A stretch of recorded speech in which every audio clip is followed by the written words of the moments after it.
有人说呢，断供是非常可怕的。断供了以后呢，会出现2个影响。第一呢，房子变成法拍房，自己呢可能没有地方住了，买房子呢会变得更难。那么第二点呢，就是自己的征信受到影响，以后呢，不论是自己的发展，或者说呢再贷款买房，就会变得难上加难。但今天我要告诉大家的是，有比呢房贷断供更严重的事正在发生。我不知道呢大家有没有关注房地产市场，现在的一个变化呢和过去20年都不一样。过去20年可以说大家有需求，大家呢每一年都在积极的买房子，即使自己有了2套甚至3套房子还想买房子。为什么呢？因为过去房价一直在涨，很多人呢觉得买房子持房成本低，可以呢增加自己的资产。但是现在老百姓正在逐渐的远离楼市，要不然呢也不会出现2022年楼市的救市行为。而且这一次的救市行为呢是非常全面的，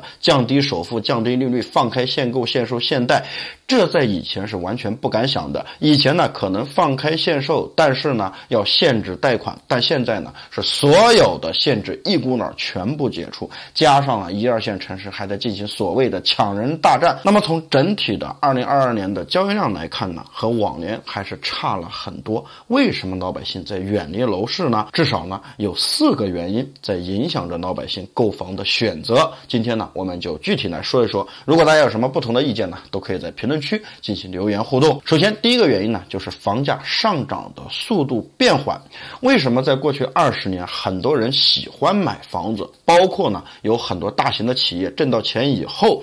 他也呢会买核心地段的房产，就是因为房价上涨的速度太快了。我们之前呢跟大家讲过，有资金能力的家庭呢可能买了1套房子自住，剩下的几套房子买了以后呢全用于出租，即使不出租呢也放在那里，专挑呢好地段的房子，因为他觉得呢过几个月房子就能够升值，我就能够呢套现赚取利益，这比上班，这比呢干实体经济，这比呢开小卖部来钱快的要多得多。甚至呢还有很多人不惜呢找亲戚朋友借钱，或者刷信用卡也要呢凑钱去买房子，就是因为大家觉得有利可图。但是呢从2016年年底给了房住不炒以后这个情况呢就发生了变化。发生了哪些变化呢？首先炒房客开始大量的离场，第二开发商呢在解决自己的债务问题，第三呢银行也收紧了贷款，对贷款呢有了限制。那么也就是说呢，从整体来看，流入呢房地产的资金开始变少。2017年到2018年房价大涨呢，就是因为1、2线城市的限购限贷还有呢去库存，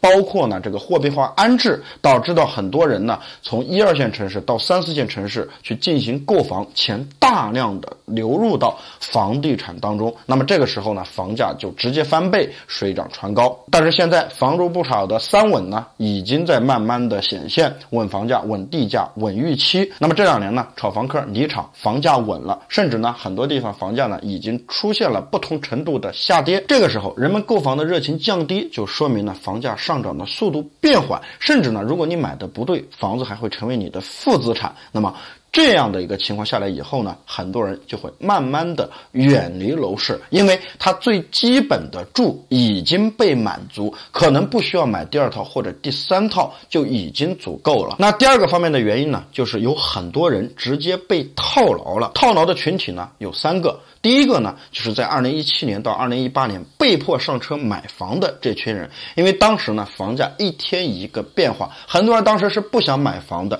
但是架不住房产中介周边的亲戚朋友去催。第二部分被套牢的呢，就是炒房客。炒房客的眼中只有利益，当房价上涨的时候，他们会不惜一切代价呢去拿房子，然后呢快进快出去赚取利益。那么还有第3类被套牢的呢，就是拥有多套房的家庭，但他们的一个目的呢，就是多攒房子，增加自己的这个资产，而且呢买了一套另一套没有钱呢可能会借朋友的钱去刷信用卡去买。总之呢贷款买了房子以后，把这个房子放放在这儿再进行出租、以租养贷等等。但是这些呢，全部被政策打压，全部呢被套牢。到现在呢，还有很多人缓不过劲儿来，很多人现在想买房子也是有心无力。那么第三个原因呢，就是未来的持房成本可能会增加。那么在2021年呢，提出过这个房地产税。实际上呢，房地产税这个事儿不新鲜，在10年前的重庆、上海呢都已经实行了，但是呢，并没有大范围的铺开。房地产税呢可能会有3个难点，